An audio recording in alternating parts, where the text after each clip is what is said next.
Your scale goes up 4 pounds when you have a drink? Oh my God. In my head, running was what was going to keep me fit. How much stronger I feel. It's changed my body composition and my body's happier. Helped me achieve the goals that I've wanted to achieve my whole life. I just didn't know how. If you're in this headspace of like constant optimization, like when are you ever going to be good enough for yourself? There was no muscle there before, like absolutely none. Yet I was running 5 miles 5 days a week. Lifting is really, really important for women. We've never been taught that before. All right, little interruption before we get into the podcast. Did you know that over 60% of you that listen to this show regularly aren't subscribed to the channel? So if you could do me a favor and click on the subscribe button, because it really helps the channel grow and really helps me get bigger guests on the show and helps me elevate the quality of the show.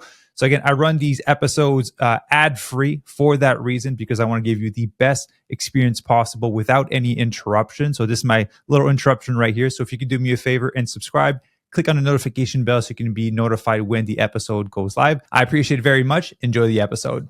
All right, good morning, everyone, and welcome to another episode of the Fit Vegan Podcast. Today, we have a Fit Vegan success story episode with a good friend of mine, Kaytee. Kaytee, welcome to the show.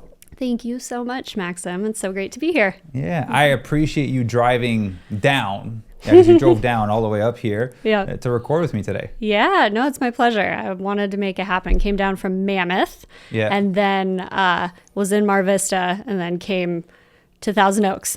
Which is like a 20-minute drive, but took an hour and a half because of traffic. Should be a 20-minute drive, yeah. It's all good. I'm super excited to be here. Yeah. Well, today we're going to talk about your transformation, but I just want people to have some context. You know, we knew each other before. You're one of the co-founders of Nutrigazm, which I'm sure we'll talk a little bit about today on the podcast. Yeah. And you decided to jump into the program in like maybe June of last year. I think it was like June or July. It was June, yeah. It was the beginning of June. Mm-hmm. Yeah. So do you mind sharing with me like what made you want to kind of take on this change in the beginning? Absolutely. So,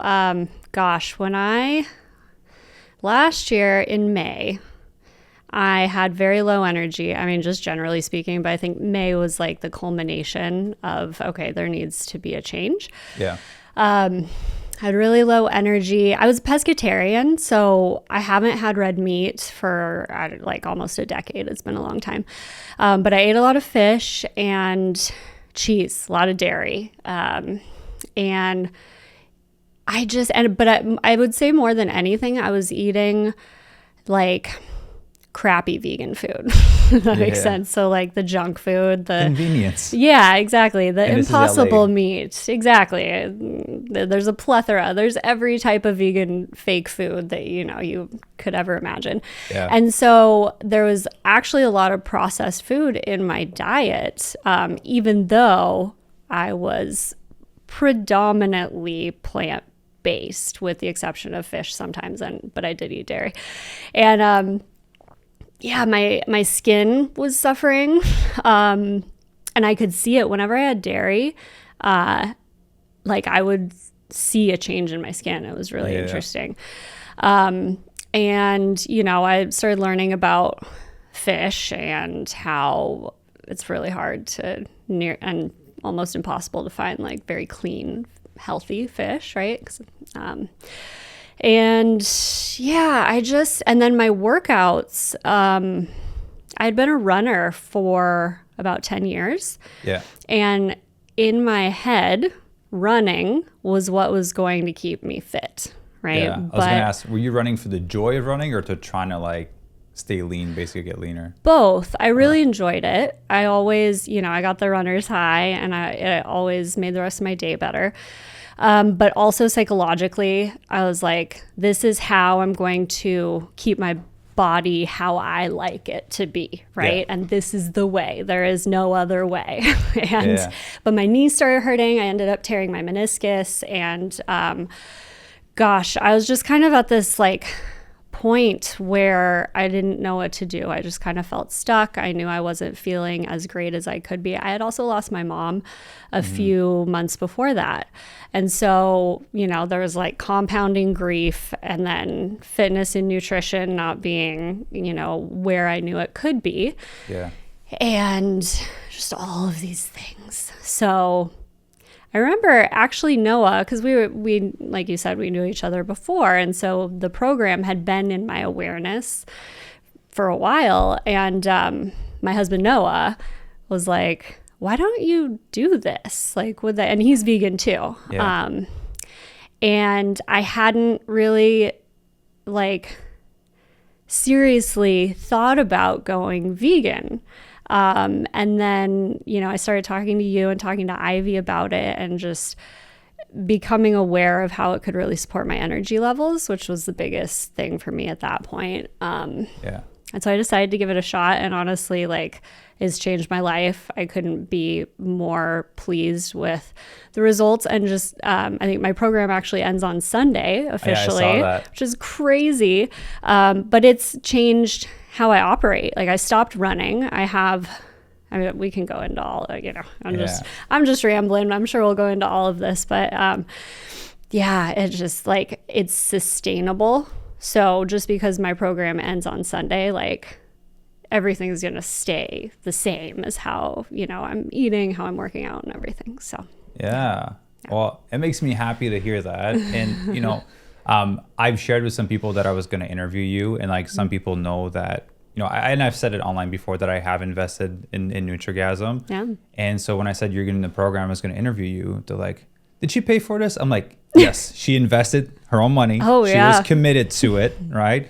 Because, as much as me, when you pay attention, right? Totally. And so that was like an element of like, I want to help some of my friends, but like at the end of the day, if it's free, like I've tried to give for free like many years ago. Mm-hmm. And when I first started and didn't do anything with it, I was like, it's not helpful to them. No, I've actually thought about that. Like, it was really important to me that I paid for it. And yeah, there is an element of accountability that happens when you do invest in yourself. And so that was a really important part of the puzzle. Yeah. So thank you for not giving it to me for free. You're welcome. The only person that's ever gotten for free is my mom, because, it's mama. She put me on this earth, and, she bought me all my food when I was going through my fitness stage early on. She gets everything. Yeah, she gets everything for totally. free. Even free trips to LA. Come and see me. Of course. So when you first got into the program, then what were some of the initial things that changed for you that you weren't doing prior to starting? Like in terms of nutrition or how you're approaching fitness? Sure. Let's start with nutrition. I got rid of all of the fake vegan food I was eating. So no more Impossible meat. What's the other one? I can't even remember what they are now. And they're more expensive too. Than so expensive. Yeah. Yeah. And such crap. Like now I can't even think of like, I don't know. It just like totally changed my taste buds too. Yeah. Like I just don't want that because I know it was making me lethargic and like, so yeah, that was probably the biggest thing for me. I also cut back on drinking wine. Loved wine. Yeah. I still do, but I'm very particular about when I will have a glass of wine. And I notice how it makes me feel so much more specifically. Yeah. So if I'm going to have a glass of wine, it's very intentional. And I know that tomorrow I'm not going to feel as amazing as I could. And in certain situations, that's okay for me. Yeah, and you time it, and it makes it sustainable. Yeah. So I remember working with Sarah. Like, I really tried to get away with as much as I could. Yeah. I was like, so about most alcohol. Let's talk about that. And she's like, you know the answer. And so that was really impactful for me. And the amount of, of water retention that comes with it, it throws the scale off, and then it throws people for a loop, and they're like, how come it's going up this much? And I was like, yeah, you have one little glass and it makes that much of a difference. Ivy told me that on her sales call with me. Yeah. And I was like, 4 pounds? Your scale goes up 4 pounds when you have a drink? Oh my God. Like the next day because of the water retention. It was wild. Yeah. So, I mean, that obviously made a mark. I imprinted that. So yeah, that was huge. And also eating frequently. Like I wasn't eating enough before, I now realize. And not intentionally. I just... busy. And I would go I was intermittent fasting also. And so I would go till late in the day and not eat. And then I would just like eat and eat and eat. You're just hungry. Because I was so hungry. Yeah. And that didn't work. Like oh my God, I was so exhausted. Obviously, now, like, of course you were exhausted. But that was just how I was running my life. And I run 2 companies. I'm CEO of Nutrigazm and then my PR company. And I couldn't do that. Like I couldn't operate in that way when I wasn't having fuel. I didn't have my gasoline, you know? So my routine of how I ate completely shifted. Yeah. And I think all of those are just like monumental. Yeah. From the nutrition side, and before we dive to the fitness side and things that change, like, it's incredible you've been able to like build 2 companies off of just being deprived, technically, of like food and energy and all those things. Imagine what can happen now. Yeah, that's what I'm saying. Like, since you started to like fuel yourself properly and train properly, have you seen a shift in how you show up in your company and kind of how you've been able to like scale or have a different impact? Oh, that's such a good question. Yeah. I mean, we won a Grammy, got 2 nominations. Nutrigazm just grows consistently. So much gratitude for that. And just everything has I actually haven't thought about that in connection with not being deprived from fuel. And now that I'm putting that together, like, so much has just kind of fallen into place and grown. Yeah. Because I have the energy to do that. and help that happen. Yeah, I always tell people, if you want to improve your mental health, if you want to improve your relationship, if you want to make more money, if you want to be happier, get in shape. Yeah. It will solve 99% of your problems. Well, discipline is everything, and I think there is a fine line between like being too strict with discipline and discipline being the way, like the guiding light for all things. Yeah. You still have to have your free time and, yeah, of course, give yourself some grace when you don't always meet your own expectations when it comes to being a high performer and such. But it makes everything brighter. Yeah. And not to go on a tangent, but we're both high performers, so we'll definitely, I know a lot of people listening are as well. Like, there's a benefit to living in that gray zone. People are like, oh, it's black or white, it's all or nothing.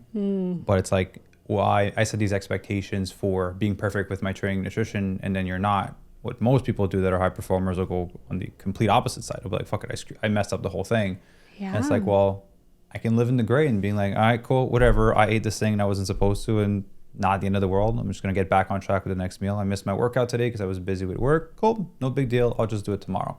Yeah, well, balance is everything, right? Because we're humans. And so, like, you're going to be out of balance. And then I had it explained to me one time, like, you're on this road, and you're going on the road and you're following your frameworks, right? Yeah. And then all of a sudden you're going to go off the road and you're going to do some sightseeing and you're going to, look around and enjoy, but then you're going to get back on at some point. And because of the type of people that specifically you and I are, we know that we're always going to get back on the road. Yeah. And so giving ourselves the grace when we take a detour is a really beautiful thing to be able to learn how to do. Yeah. And I think that is actually probably one of the most challenging things I've personally had to learn how to do from a personal perspective, from a professional perspective, and from a health and fitness perspective. Yeah. And, I still have my moments, but having the awareness, of course, having the awareness to be like, okay, I'm going to look at it from an outside perspective and it's okay. And we're just going to make our way back here, because it is a lifelong journey, like I was saying with the, I wasn't lifting weights before. I was just doing cardio. Yeah. And the way I feel now, how much stronger I feel, it's changed my body composition. My knees don't hurt, and just a beautiful feeling. Yeah. Like my body pain has, subsided like exceptionally. It's really wild. And also giving myself time to recover was a big thing. So anyways, it's just been really. Yeah. There's been like a shift in mindset of like, I think using the word pace yourself a little bit with how you're exercising and fueling yourself. Yeah. And I actually noticed one of your newsletters the other day was it mentioned doing less, but seeing more results. Yeah. That's how I felt. Like I was spending so much of my time was about fitness before, but I wasn't necessarily doing it in the right, like the energy I was putting into it was not, it was not in the place where I would see the results that I was looking for. Yeah. It wasn't like optimized effort. It was just like raw output, basically. Exactly. And so much time, so much mental energy also. So much mental energy. And I'll be perfectly honest, when I was growing up, I had, and I think very young, like 13 or so, I started dealing with disordered eating, and then that mindset stays with you. You can work through it, but it's always there, and you can always have awareness around it, and then you choose what you do with it, right? Mm-hmm. But it was the energy that I was spending on when am I going to work out? Oh, I feel guilty that I didn't, that was not energy I needed to be putting out there into the world. And so, like you're saying, I then had energy to put into other places that help my business perform and me feel better, but just in general. But yeah, it was like being guided by Sarah and by you and being told what will help me achieve the goals that I've wanted to achieve my whole life. I didn't know how, and a huge piece of that was peace of mind. Yeah. And that's a huge part of my journey with Nutrigazm too. Where that peace of mind started was not being fearful of the food I'm putting into my body, right? But it's a big one for a lot of people. Yeah, fueling yourself with love and with high quality food, because that's what makes you feel good. Yeah. And so, I've always had the awareness around that for food and nutrition, but it's not my, my specialty. That's what your guys' specialty is. Yeah. So you helped me make that applicable, right? And you laid it out in a way for me that, oh yeah, that makes sense that I need to be doing that. I didn't know that that's where the energy should be put. Yeah. And I just needed to be told what to do. And then through that framework, like so much peace of mind, so much just, everything. And peace of mind is everything. So. Absolutely. And a few points I want to address from what you shared. It is our field of expertise, but we've helped you make it your field of expertise for you, right? Mm-hmm. Like, because that's what we do, we need to be able to handle hundreds of different and thousands of different scenarios. Mm-hmm. You don't need to know that. You just need to know how to handle you for your nutrition and your training, which that's what we hope to instill into everyone. Like, once you're done, the fact that you can continue to train, the fact that you can continue to fuel yourself means that you've become an expert at it for your life, for your body, for your situation. And the mental real estate cost, I think, is so big and people don't consider it, because if I've had a bad relationship with food as well, and you've had your experience with it, and a lot of our members have, it's like you're thinking about it throughout the days, like, I want this, I shouldn't have this, what if I have it, what are the consequences of it? I'm like, well, maybe I can have it and then I can go like run an extra 30 minutes after. And so you think about food, you haven't eaten the food yet, and then you're thinking about exercise because you need to do it in order to like feel good, to ensure that you don't go the opposite direction. And you spend cumulatively like hours a day obsessing over that. Then you actually have to account for the time you're actually doing your run, right? Which that plus, so several hours a day you're obsessing over this thing, that for most people, and then respectfully to how you were doing it, is like inefficient to get the actual outcome that they want, and they can do a lot less to actually reach their goal. But it's like the mental real estate takes so much more time and space than the actual time to do the workout. Oh my gosh, that's so true. And thank you for bringing me back to my point that was trying to make 5 minutes ago, and then I went off on a tangent. When I started lifting, I was telling Noah, wow, I'm like spending so much less time on fitness, and I just have like a clear path of what I need to do. But I noticed that my body is changing, and my body's happier. Like it's just, now I know that I was really stressing it out by running so much and just constantly like literally pounding pavements. And when that stopped, it was like my entire body could take a breath. Yeah. And then my strength was increasing. And so, I was just able to do so much less. And then like putting on top of that, the mental energy I was spending on, when am I going to do this? Oh my gosh, I did that. No, it was just like, this is what we're doing. It's only going to take up this amount of time in your day, and then you go about your life. Yeah. And like, that was so incredible to be able to understand that's what works. Yeah. And like, stop stressing your body out because that's when it holds on, right? It holds on to, if you're trying to lose fat or whatever, like if it is stressed out, it's just going to like clench on to that. And then when it's not, it's like, oh, okay. Yeah.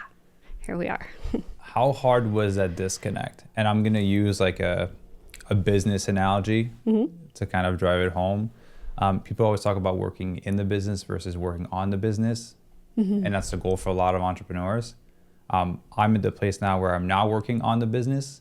It took me 8 months to be able to make the mental transition, because it was so hard to let go of working in and being used to sitting on my computer all day and realizing that's not the most efficient use of my time. So it was like, I need to mentally shift how I approach things. So for you to mentally shift from like, I'm so used to working out X amount of hours a day, I'm so used to thinking about it X amount of hours a day, I'm so used to thinking about food, and now you have all this free time, like physically in your schedule, and mentally you have more free time. Was there a part of you that was like, I feel like I need to do more fitness or continue to think of it because it feels weird to not do it, but now I have all this free time and I don't know what to do with it? How was that shift for you? Yeah, it was challenging at the start. Yeah, there was like so much more space for things. What do I do with this? Where do I go? It's like, I should work out more, I think. Yeah, like, you're a high performer. Do more. No, you don't need to do more. I think initially it was really challenging, because I've had other periods in my life where I stopped doing cardio, and my body composition was not the way that I liked it to be at that point in my life. Were you strength training at that time? You just like stopped running, basically? No, I stopped running. I was doing other things, taking classes, whatever. But it wasn't. So there was this kind of mental expectation that was there of like, this is what's going to happen because that's what happened in the past. Yeah. And it was untrue, but that was the story I was telling myself. Yeah. So yeah, when I think I probably talked to Sarah multiple times, like, are you sure that this will work if I do less? Sure? Yeah, so definitely that was challenging. And it took a while to just become okay with it. But that's also, it's like, that's why I invested, right? Was because I trust you and I trust the program. And so it was a leap of faith and it worked out very well. But yeah, it was definitely a mental exercise for sure. Yeah. And that's the part that people don't expect when they commit to doing a transformation. They think that it's just about training nutrition. Like, that's like 2% of the whole thing. Yeah. Right. We have to shift what's up here and how the story you're telling yourself, how you're positioning things, how you're framing things for yourself. Those are the limiting factors. Because imagine you didn't let go of that. And you're like, no, I need to do more. No, I need to eat less. No, I need to do this. Then you wouldn't be in this position you are today. Yeah. And when is enough? Like when you're in that mindset and, you know, optimization is this like trend now, and there's definitely beauty in some of it. But like if you're in this headspace of like constant optimization, like when are you ever going to be good enough for yourself? And like, that's not okay. Like you are good enough for yourself, you know, and we all are, and we all deserve to feel that sense of compassion for ourselves. And when there's this constant like more, which we're taught in like the way we live, especially when we're in business, you know. Yeah. It's a default setting that most people don't create intentionally. Yeah. Yeah. What are you optimizing for?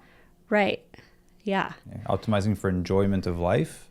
Right. Or you're optimizing for like performance. Like if you're in business, you want to optimize for performance, but you know there's a point of diminishing return after a certain amount of hours worked. Exactly. Yeah.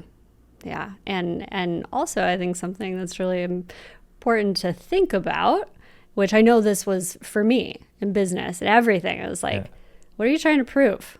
Yeah. And then I had this like aha moment, you know, like I don't need to prove anything. None of us do, you know?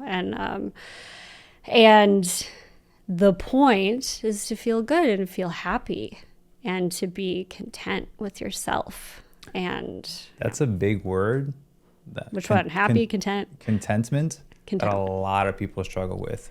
When Ivy brought this idea to me, I got upset. I was upset for months because she's like, what do you mean?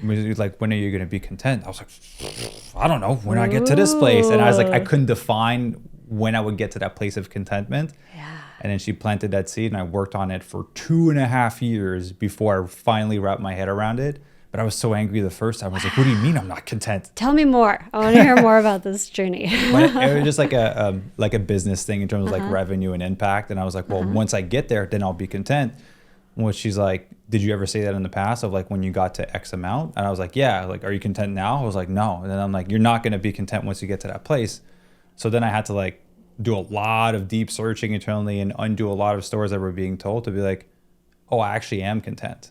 Like even if Fit Vegan stayed at this level that we are today, like I'm super happy with everything, with the impact we're having. Yes, it would be great to impact more and more and more people, but I'm stoked. If I was to go away today, phenomenal. Like I'd be super happy. So that, and a lot of people don't have that when it comes to fitness and to how their bodies look and to how their bodies feel, because we're taught you should look a certain way, or depending in which state, country you live in, there's a different image of what a body should look like, which is different depending on different places in the world. Like if you go to Paris, France versus if you go to just in New York here, or if you go to, you know, Brazil, or if you go to Mexico, like there's different body shapes that people are going to aim to have, which again, it's not interesting. Yeah. Like beauty is total socialization. Yeah. Ivy told me if you're super dark in Asia, like it's not a good, like if you're super tan, basically it's not a good thing.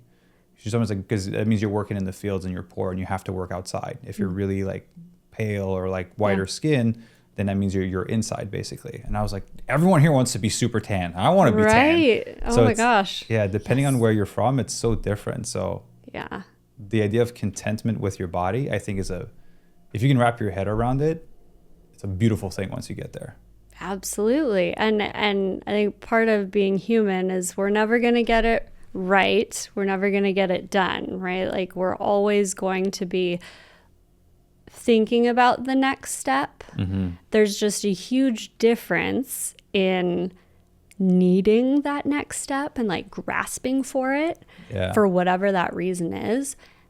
And then the alternative, which is I'm very pleased, content. I think content is such a great word, right? Because it does have a positive feeling to it, positive vibration to it, but then excited about what else, you know, as opposed to like needing I need it. Huge difference. Yeah.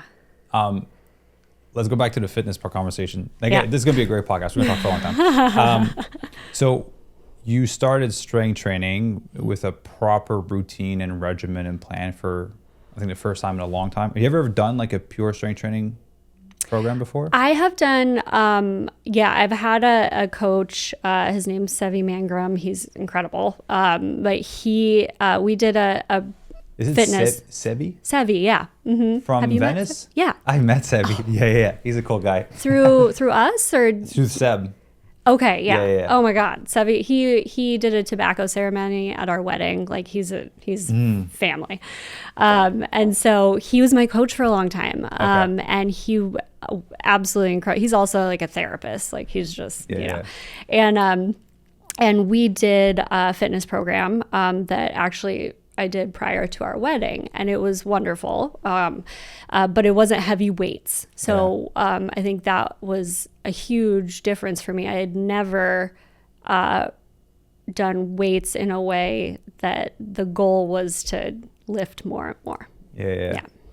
Yeah, well, we're going to do a workout today together. And we're going Can't to film wait. It too. So. Took the day off yesterday. And you got like 5 sets. You got a tempo of like 3020. So we're gonna go heavy. It's going to be a fun one. Oh God.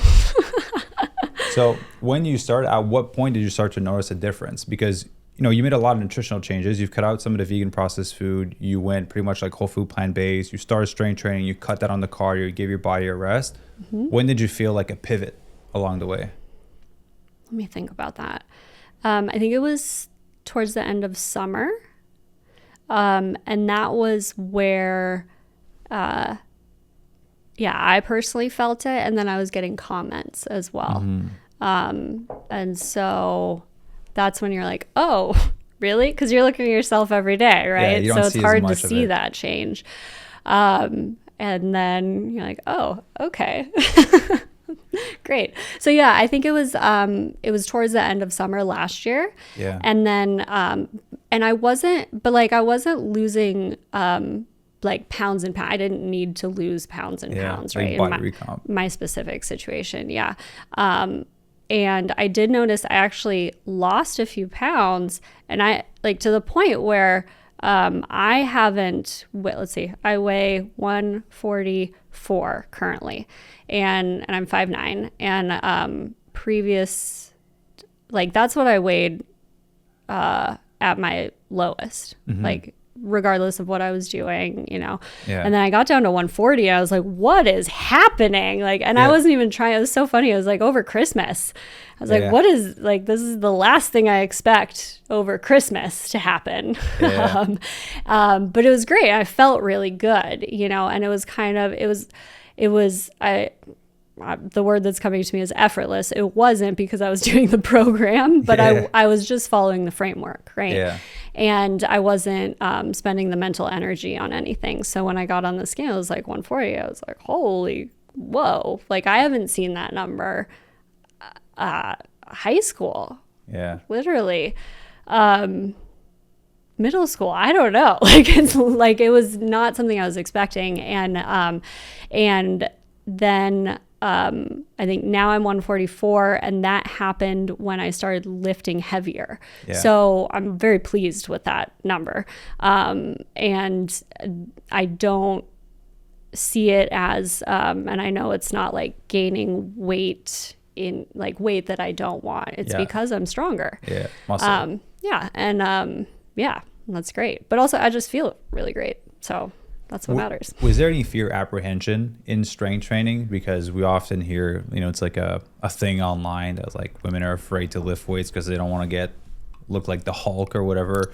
So was there any fear, apprehension in doing it? And now that you're on the flip side of having it done consistently for months now, like how do you feel about it versus when it started? Fear, no, because I was just, it was the leap of faith. I was trusting. Sarah knew my goals also. Yeah. And very specifically, my goals were lower body and hamstrings, which I never had strength in my posterior chain ever. Yeah. Like it blows my mind how weak I would, like I would do the bench, like you're sitting on the bench and then you stand up with one leg. Yeah. Pistol squat. Yeah. I couldn't do one. Mm-hmm. Like it was crazy, and it's still hard for me. But I like my now I'm using weight, and I think I can do up to 10 on each side. With weights, which is with great. Weight. Yeah, but the amount of change that happened with my posterior chain, specifically hamstrings, like, oh my God, like I can't even believe that there was no muscle there before, like absolutely none. But yet I was running 5 miles 5 days a week. Yeah. Holy crap. Like 5 miles 5 days a week. And that's a lot of running. It's too much. Like now I mean, for me, that's, you know, it just, it was like I was running towards something that just wasn't going to, like, that's what I wanted, was the strength. Yeah. And it wasn't going to happen through running so consistently. And just, So how much cardio do you do now? Well, I go on walks consistently, and I actually just walk as my cardio.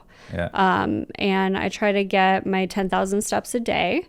I'll do my strength training in the morning, and then, you know, Noah and I'll go to the gym and I'll walk on the treadmill uphill. Yeah. Twice a week is because I do my strength training 4 days a week, and then cardio sessions twice a week. So that's the framework. And then I always try to do like a nice walk later in the day after my strength. Yeah. So it is important to me to just have the movement. Yeah. But I'm not like sweating as I'm walking up like you're not the running mountain 5 miles a day 5 times a week. No, and my body likes it. Like feel like I get up, I'm like, I feel more connected to my body. Like I know what it wants, you know, and it's like, it doesn't want to be pounding the pavement, but it does want to be out in nature, which I'm in the mountains, you know, and like just going on a nice walk. So yeah. How does it feel to have that strength in the body? Because a lot of people think that they have it, but then now you feel the difference of what it's like to actually feel strong. Yeah. It's addicting. It's phenomenal. It is. And it is addicting. I'm like, I can work with this. This is awesome. It feels so good. It feels so good for so many reasons. Like aesthetically, obviously, it's great.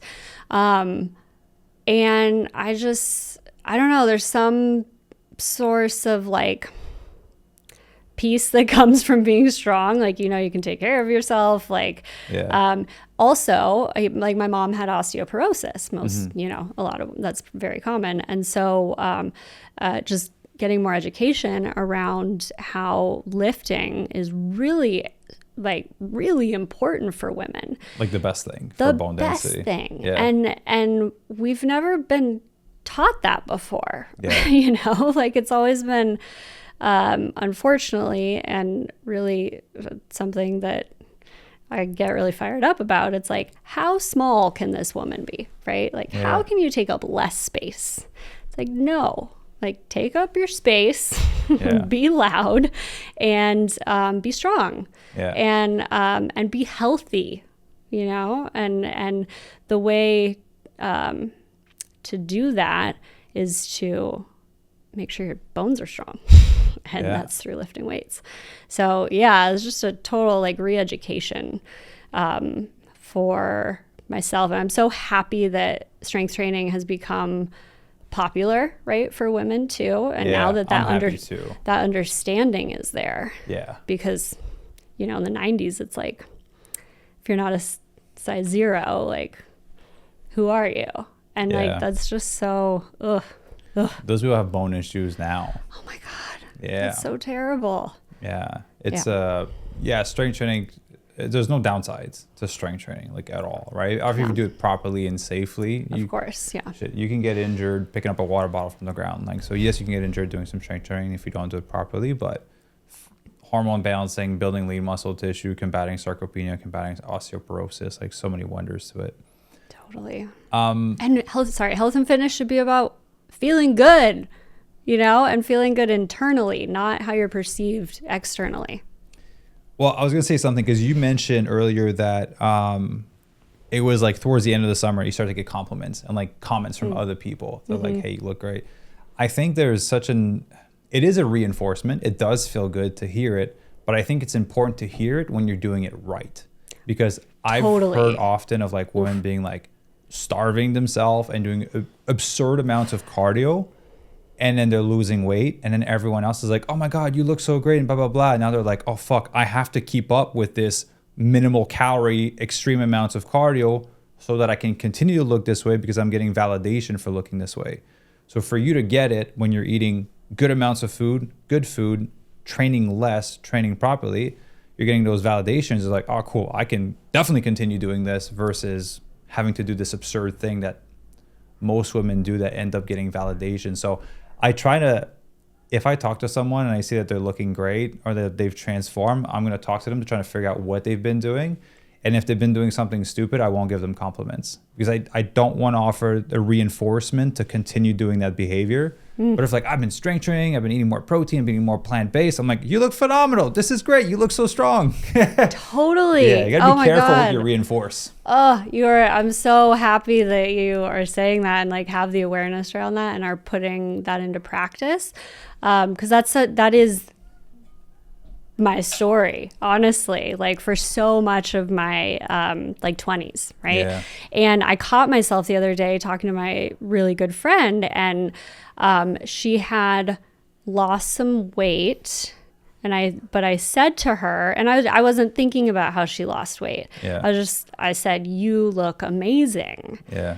And afterwards I was like, God, and after that I said, have you lost weight? And I was kicking myself because I'm like, no, I don't want that to be associated with why you look great. Yeah. Unless it's because, and she's very healthy and so, but it just brought awareness around it for me as well. Same thing you're saying, like, I don't want to associate those two things necessarily unless it's being done in the right way for people, because I have that's definitely been a huge part of my journey of like when I was after college and I had lost weight and I went back home to Colorado where I'm from Minneapolis but lived a long time in Colorado. Yeah. And everyone was like, and I was not eating well. Like I was living in LA in my early 20s. I was really,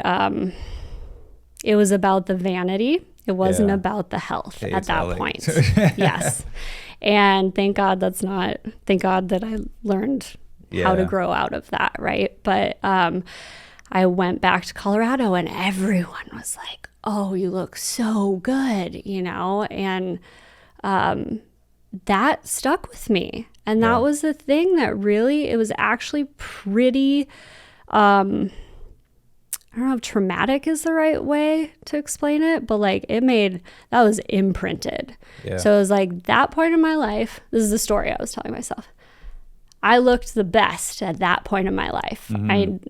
And then therefore, it was always the goal to get back to that, to get back to it. I never really varied that much from it, but like in my head, it was like, that is what needs to be done to look really great, and looking great is the goal, and no, that's not. And I didn't have peace of mind back then. I wasn't eating whole foods. I wasn't optimizing my workout to actually support the goals that I wanted. And I wasn't thinking about long-term health, but it's really, receiving that type of validation about how you look specifically is really a dangerous thing. So let's spread that word about like just, being aware of why we're giving validation. And being able to just find that within yourself. That's where the real power is. So I think it's interesting that was the moment that was imprinted in your head, and that moving forward, that was the point that you want to go back to. Like, I want to go back to looking at that place, because you've seen in the program, we work with maybe like 70% women, 30% men. Mm-hmm. So I would say almost all of the women that we talk to, it's like, back in the day, I weighed this much and I look great and I want to go back to that. But then when you think of it now after this conversation, it's like, was that point, that moment that was imprinted when potentially they weren't necessarily the healthiest, but they were the thinnest and they got a ton of validation. And they're trying to get back to this place where they were unhealthy and felt like shit, but they were told by the world that they look great. The feeling great is just such a different, because people don't know what feeling great visually looks like. Yeah. Especially as they get older. It's like, what does feeling great visually look like? Is it a number on the scale? Is it a clothing size? Is it like seeing certain muscle definition? Like, it's just, you're having to reconfigure that as you progress through life.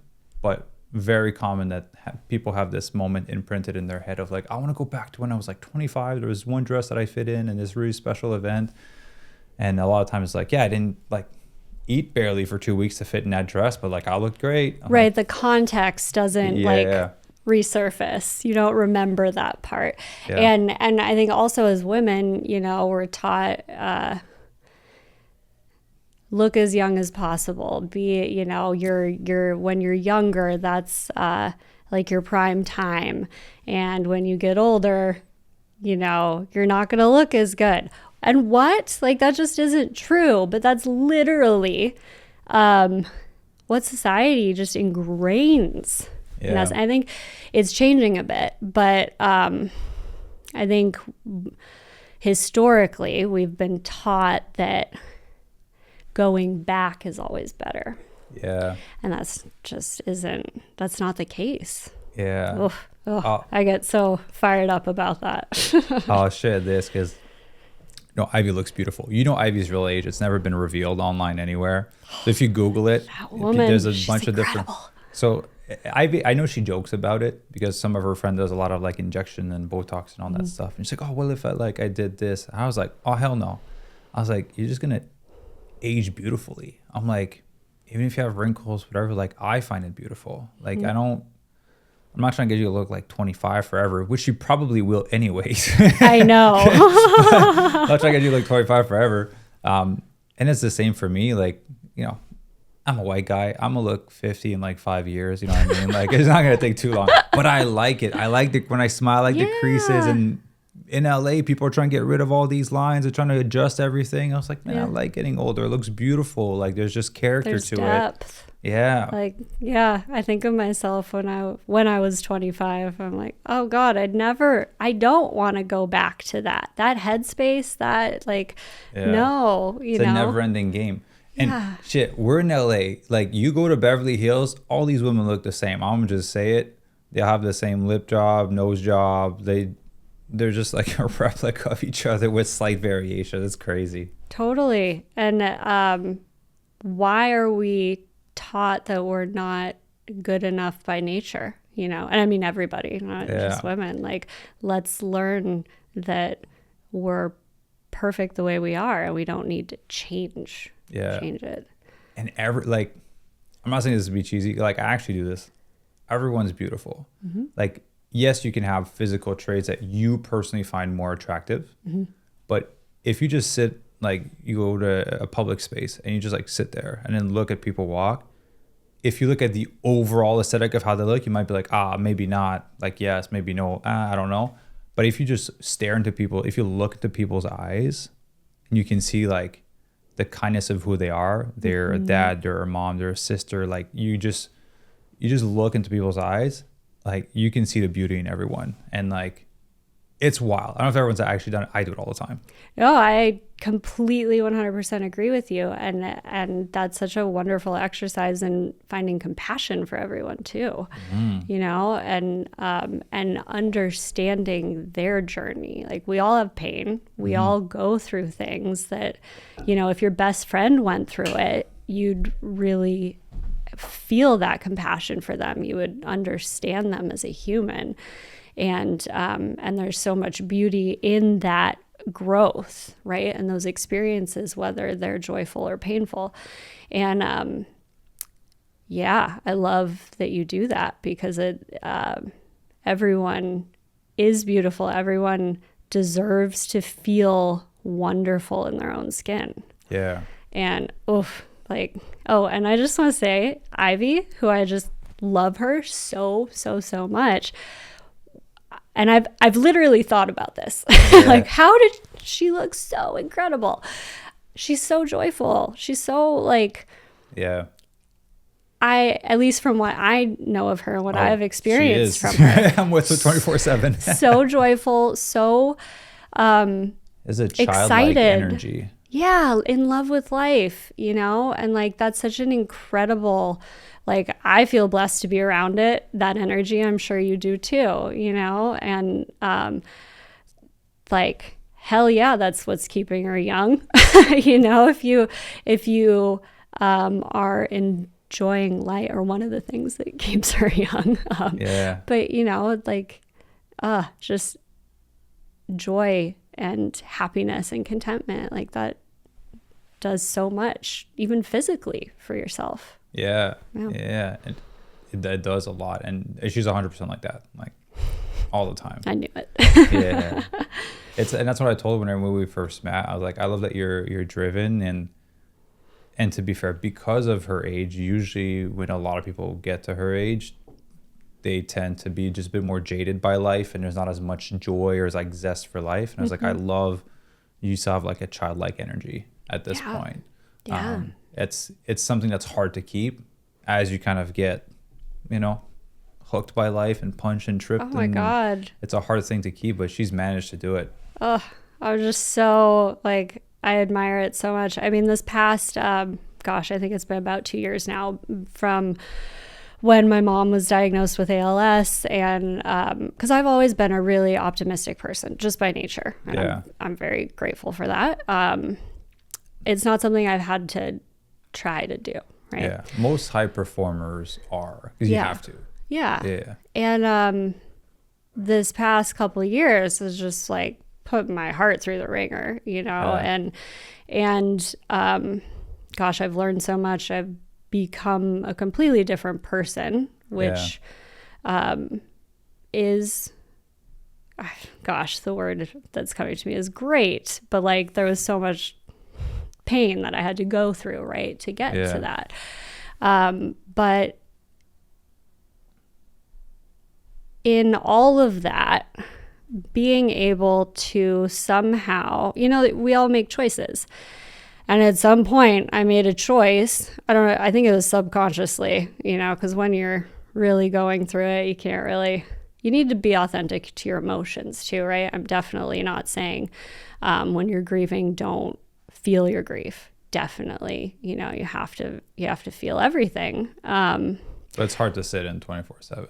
For sure. Yeah. And grief doesn't stay 24/7. It comes and it goes. And yeah, it's like someone told me one thing that really helped me. It's like a boat on the ocean. There's gonna be big waves. There's gonna be zero waves. There's gonna be small waves. It's totally. Just, And you know, and when you know, you could go right or go left. You could decide that the world is a terrible place and that it's, you know, you're angry, and you know, and you probably have every right to be angry, you know, or you could be like, you go the other way.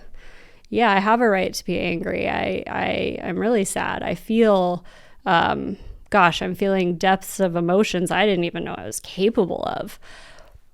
But there's beauty in that, and there's growth, and there's expansion. Yeah. And if you choose to take that route, like, oh my God, how beautiful. I don't know, just like the beauty of the world has become so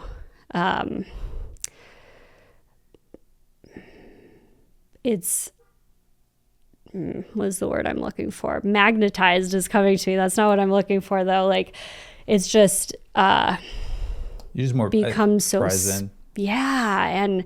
And wow, like, how blessed are we to be able to feel the spectrum of emotions. And the reason you're in pain is because there's so much love there, right? And when I'm speaking about losing someone that you love. And so being able to take that in feel the emotions, but also learn from it and grow from it. Those are choices that we make. And I don't know why I went down that tangent, but I'm sure Ivy's dealt with grief and with pain, and you know, you just make that choice to continue to grow and love, right? Yeah. And just to kind of add one last bit to that, just because I had that breakthrough this morning, because we're talking about grief and all that.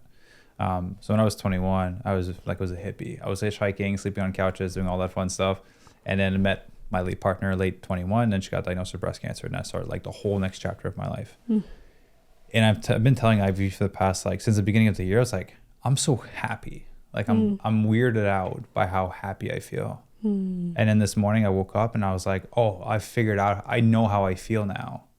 I feel like how I felt when I was 20 and I had that childlike energy and I was traveling the world and I just felt like a kid again. And I told her, I was like, I got back there, right? I don't want to tear up, but I had lost that obviously through caregiving and loss of a partner. And it took me 4 years after she passed to get back to this place of like, I'm happy again.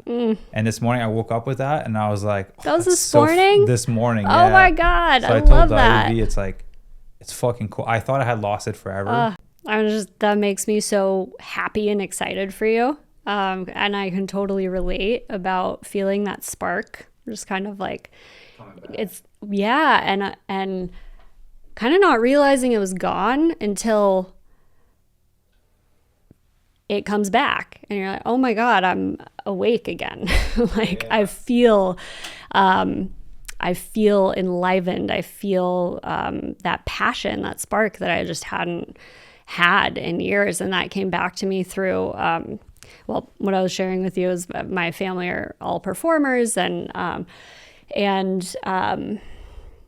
gosh, I started getting back into musical theater recently just for fun. And that's the only reason to do things. Exactly. Anyway. No, and that's the difference though, is like previously because I went to college initially for musical theater and vocal performance but I was doing it for the grind and for the, like, I want to be an actress and I want to, you know, and, gosh, just so many priorities in my life have shifted. And I started singing again, acting, auditioning, and this joy came back to me that I hadn't felt in, oh my God, decades, literally. Like, and now that I'm feeling that, and of course that's connected with, like, these things don't just happen. Like, it's connected to feeling great in my body and having good fitness and being fueled throughout my day so I can run a company and have energy to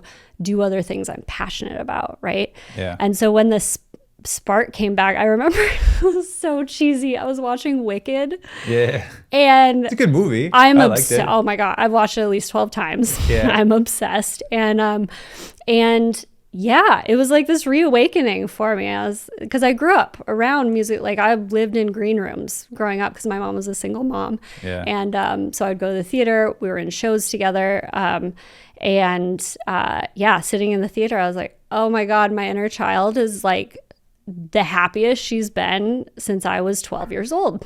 Yeah. And following those breadcrumbs, you know, is like just the most exciting thing. So I'm so excited for you that you are just feeling that joy again, you know. I'm excited for you too. Thanks. And what's interesting is that it came back when I started to play basketball more seriously, what I was doing when I was a kid. So it feels like going back to those things when you're younger, when you were doing it for the fun of it, not because you had to, not because you were trying to get better at it, like, or just achieve something. Yeah, just for the pure enjoyment of it. Yeah. Like, I think that has something to do with it. Absolutely. The most impactful healing that I've ever done is like inner child work. Yeah.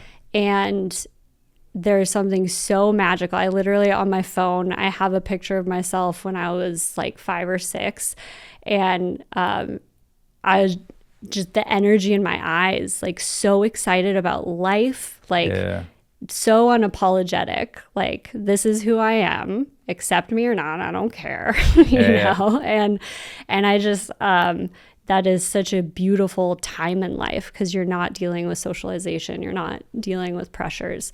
You're just living life as a child. And hopefully enjoying it, and so I like to have that reminder on my phone of remember her when things get tough, remember her, she's still there. She's still there. And just kind of leaning into that. I think you're spot on though, that it really has to do with those things that we enjoyed when there was no pressure. Yeah, just for the sake of enjoyment. It feels like this was a little bit of a stepping stone or a part of the step in some of your healing journey for you to kind of like do this transformation and kind of do this for you. Oh my God. Absolutely. I mean, from the physical to the mental health to just having a framework for life, right? And how I'm going to proceed with my health and fitness, my nutrition and fitness. And being able to have that framework while going through such a tumultuous time in my life. So it gave me structure. Like everything else was fucked. Everything else was fucked. But having that structure and being able to go back to it and having the support of you guys, it was this consistency in my life that I was able to grab onto and find my way through the darkness with having the program. So I mean, it was like literally just like divine timing that it happened when, it's the toughest part of. But I think a part of you subconsciously knew that you needed to do this because we known each other for way longer before you joined the program anyways. So like the fact that you decided to join around that time, I think there's like a part of you that was like, I need to do something and kind of led you in that direction. Absolutely. Hey, as long as you keep that aspect of your life, like in the path that you're on, my personal experience, beautiful things continue to happen in all the other areas. If you continue to take care of yourself for the right reasons, which you are doing. Right. Yeah. Yes. I couldn't agree more. So we talk about a lot of things. We're all over the place. Well, so here's the difference. Like when I record with some members that like I've had a few interactions with, like we've had several conversations, we've had dinner together, like we've known each other for a long time. So we can talk about a bunch of different things. So a lot of times I try not to paint the transformation as like all sunshine and rainbow in terms of like being compliant to training nutrition because people either that don't start or because like, I'm not going to be able to like do the plan perfectly. So therefore I'm not going to do it. So I want to ask you, was there any bumps in the roads along the way where you missed some workout, made some nutrition choices that potentially weren't the best? And how did you recover from them? And how were you able to get to this place where you now feel so good and are a fit vegan success story? Yes. Period. There were a lot of challenges because let's see. So this past year, we were driving back and forth from Colorado a number of times, and then we sold our house in LA. But we were living in Mammoth, and so we were driving back and forth, like constantly to pack up and to it's like prep. 5 hours or something, right? 5 hours. But the thing that was most challenging is that my routine just went away because I didn't have a gym in LA, right? Because when we were living here, we had the home gym, but then we moved everything out because we were doing renovations and then staging the place to be put on the market. So the gym was gone, and it was just so, like, it didn't make sense because I had a gym membership up in Mammoth, and it didn't make sense because we were here for like a couple days here and there, and I would go to a couple gyms, but I just didn't have the structure that I wanted during that time. And I definitely went above and beyond to be able to do workouts, whether it was getting a day pass at the crappy gym down the street, or literally bringing weights down from Mammoth, driving with like heavy weights, whatever it was, I did my best, but I definitely missed workouts. And by I remember we'd be here in LA for like 5 days. And by, the last day, I was like, oh my God, like I have to get back. Like I want to be, I want to do my leg workout. I want to, I want to food prep because, and we didn't have a kitchen because we were doing renovations on the kitchen. Yeah. So, I would bring down oatmeal and like we had camping gear to like boil water. We didn't have silverware. Like it was so the obvious option is to order Uber Eats or go out, right? But I didn't want to do that all the time. Definitely did it. But I wanted to have other options. So literally going above and beyond to have camping gear, to have things like use my neighbor's stove to be able to make oatmeal, or whatever. But that was tough. And that was like 6 months of like going back and forth. Not that long, but there was a lot of back and forth. And then I'd get back to Mammoth and food prep and have my gym and be able to get back into my routine. And it was like a breath of fresh air, and then I was feeling great. And then I'd go back and it'd be this kind of cycle. And that was really challenging. But also it helped me learn to give myself grace. Like you're doing the best you can. This is a lifelong journey and you are doing great. And you just gotta roll with that, So yeah, I think that, and I've learned a lot about myself during this process that I really love structure. I love to divert from the structure when I choose to, right? If I go on vacation, as long as it's like, exactly, a choice. Thing that was the driving factor there was the mental health piece of it. I wanted to do that workout because I knew I would feel better amidst all the chaos that's happening, moving and everything. If I find a way to do this workout today, whether I have to call a new gym and find out what their day pass costs and whatever, I got to do it because I will feel proud of myself after, and I'll my body will feel better. And that's what Ivy and I do. We're somewhere, they're like, hey, it's $25 for the day pass. I'm like, all right, well, it's $50 for Ivy and I. And then they're like, oh shit, it's a $20 Uber each way. And then we just spent $100 on a workout just to get the workout in because you care about it, right? Yeah, and that's not always an option for people, obviously. But it's like, what is the cost versus the price, right? The cost of not doing a workout when you really feel you need it. It's, the mental health benefits are going to be great. To me, that's worth finding a way, it's greater than the price. There's no price I wouldn't pay to get a workout in. I bought a gym membership for a month just to get one workout in because they wouldn't sell me a day pass to work out with someone very special, and I was like, I'm not missing out this opportunity. So I'm there for this. I'm there for the workouts. No, I did that too at this gym I'm talking about. It's like a hole in the wall. It's got the equipment you need, but it's tiny and not could be cleaner, I went, I said, how much is a day pass? It was $30. And then they're a month pass is $50. And I was like, let's do it. Give me the I'll come for the week and it's worth it. I got to do it. Mine was Equinox and it was $180. Oh yeah, that's more expensive. But it was during COVID and they were like, we don't let people that aren't members work out. Oh. Because only members can work out because we're trying to be safe with everyone. Right. So I'm like, and then we don't do day passes because we only let members come in. So I'm like, you're telling me if I pay $180 to be a member, it's now safe for everyone for me to go and work out. And they're like, yeah. I'm like, I fucking just buy the member. It was it was COVID. I mean, exactly. We were all trying to figure out what to do during that time. Day pass, not safe. Member, safe. I was like, cool. Let's just become a member for a month. Great.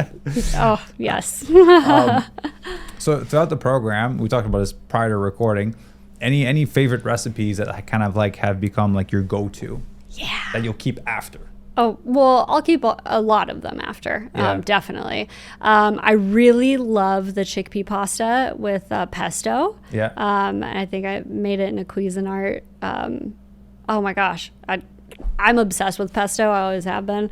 And so this was a fun way to make, because I think it's without oil. So very different.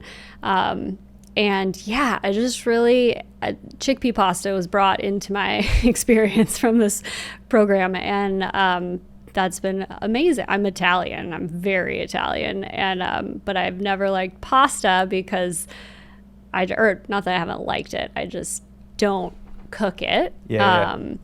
And because I kind of feel lethargic and blah, blah, blah. And since then, I said to Noah the other day, I was like, maybe I am actually Italian because I'm eating so much pasta. But the chickpea I really like because it's gluten-free. And so I feel good after, and I feel energized when I have it. That's why I couldn't do pasta before. But that, and then the protein pancakes. I love the protein pancakes, and I put Nutrigazm in it to increase the protein.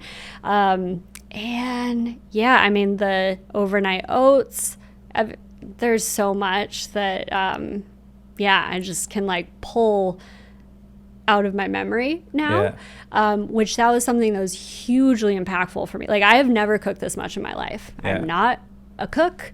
I would say I wasn't a cook. I didn't know what I needed to do, honestly. Like, I didn't, when you're pescatarian, like, I don't know. Like, I just never really, had it in me. I was working all the time. I never really was interested in cooking. And it would mean I needed to find new recipes and blah, blah, blah. It sounds so like, well, obviously. But when I was given that through the program, and actually like told this is what you need to do, and you need to set aside time for this throughout your day. You can stop working for 30 minutes because you need to make yourself food. Of course, you're going to do it. And so it, just totally changed the way I operate in the kitchen. And am I super passionate about cooking? No, I'm not. But I have the tools to be able to make quality food now that makes me feel good. And I have that resource to just, like, I save all of the PDFs on my phone under my files. So now I can just go through and find whatever I want for that day, and that's been so amazing. So you become a little bit of a better cook along the way. You've learned how to build different things. I'd say so. I mean, I'm told exactly what to do, so I don't know, better cook, but more practice. Yes, I have much more practice. Yes. You brought up Noah a bunch of times, and Noah's your husband, good friend.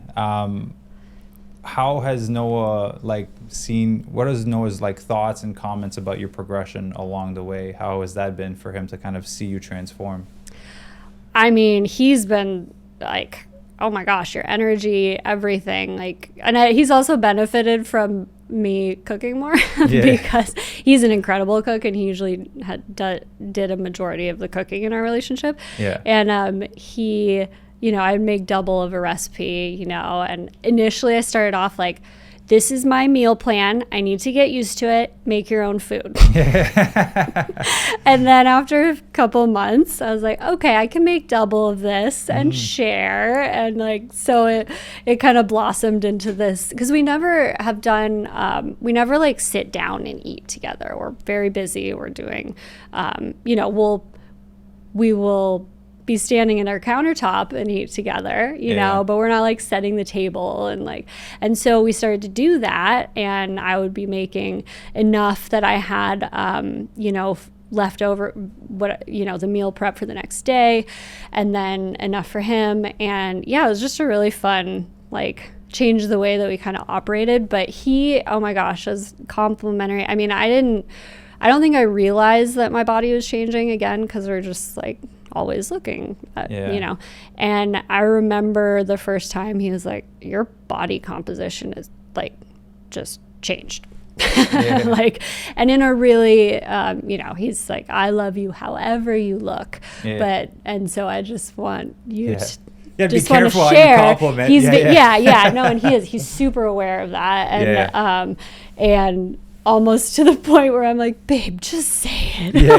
You try to like tiptoe around. It's cute. But he's just like, you know, there were moments where I'm like, I don't know if like, you know, this is shifting or whatever. He's like, no, it is. Like, keep going. You're doing great, you know.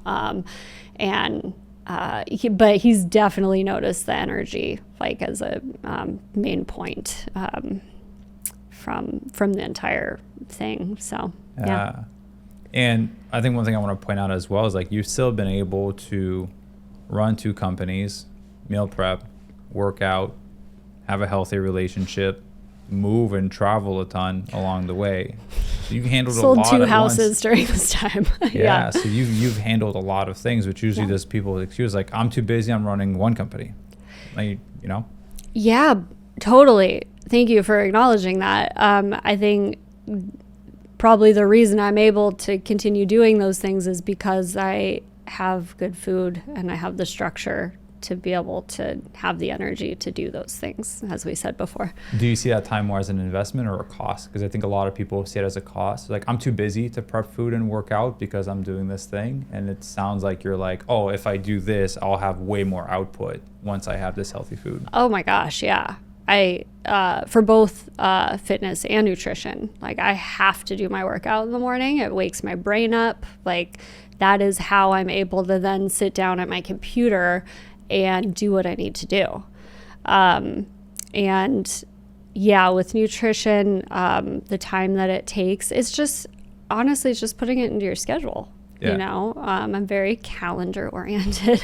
So as long as, so as long as I have, like, I know that I need to do this, I'm going to do it. And food prepping on Sundays, is really important for me too. And just having kind of like an outlook for the week. Like, what am I going to make this week? So I have the plan, you know, if I'm going verbatim off the food plan, the meal plan, or if I'm, now that I've been in the program for a long time, I have the tools to just kind of come up with my own that I know is going to work, right? Which I think is one of the reasons why the program is so incredible, because that's why I'm able to do that, is because I learned from the meal plans. And that's why it's sustainable. So yeah, just being able to have the foresight of what is going to happen, what I'm going to make, what time is going to be needed for that.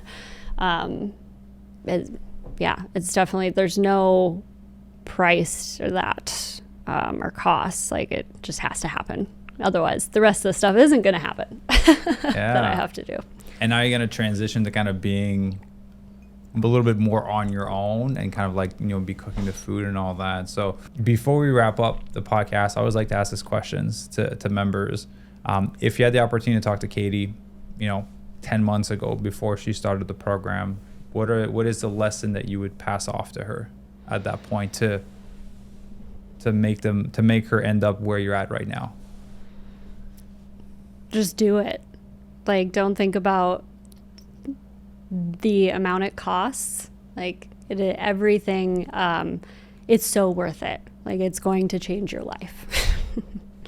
And it has. Like, it has completely shifted how I operate, in the most beautiful way. And so, yeah, I would tell Kaytee that this is going to be a tool that you're going to have for the rest of your life. So just begin.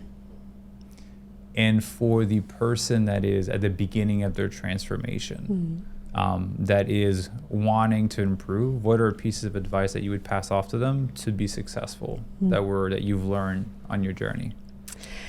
I would say make this the priority initially. Like, if you can, obviously we all have, you know, people who have children and work, and, like, of course those are priorities, but you are your priority. You can't take care of anyone else if you're not taking care of yourself. And that has been so profound for me. And like, I'm all about selfish, as long as you're I'll reframe it for you after. Selflessly selfish, right? Yeah. So the reason that this is, and Noah and I have had many conversations about this, because he used to get annoyed with me when I would, like, this is a non-negotiable, I'm doing this, and this was years ago, whatever my morning routine was, right? And so make this a priority. You're investing in yourself. Once you make it a priority, it will become second nature, and it won't be so challenging once you get down the road and this becomes how you live your life. And it's not effortless, but it just becomes what you do. Yeah. And that is how it makes it sustainable. That's why it's different than a diet. That's why this program is so effective, because it gives you the tools for the rest of your life. So be selfish, make yourself the priority. And when you do, everything else in your life is going to thrive, and you're going to be able to take care of and love and outperform whatever, are your other priorities in your life. So. Yeah. It's like, it feels magical how other things start to fall into place, and just cool things start to happen to you once you start to take better care of yourself.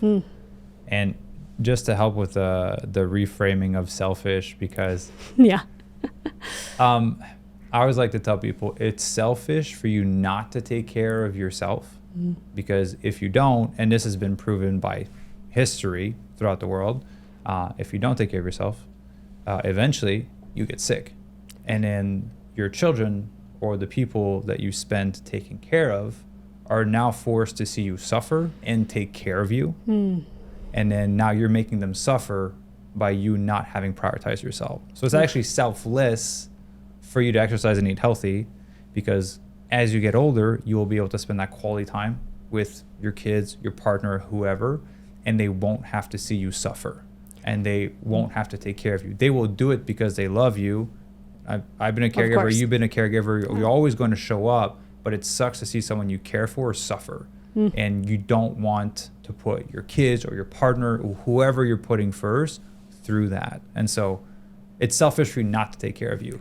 Absolutely. And gosh, I can't agree with you more. And it is on a micro level and a macro level. That's macro, right? And then micro, like day to day, you're probably going to be more loving to your wife or husband or partner if you are feeling good inside your own body, and feel like you're thriving and you have energy, and you'll be able to relate to people more. And so it's pretty easy. Like, imagine everyone listening.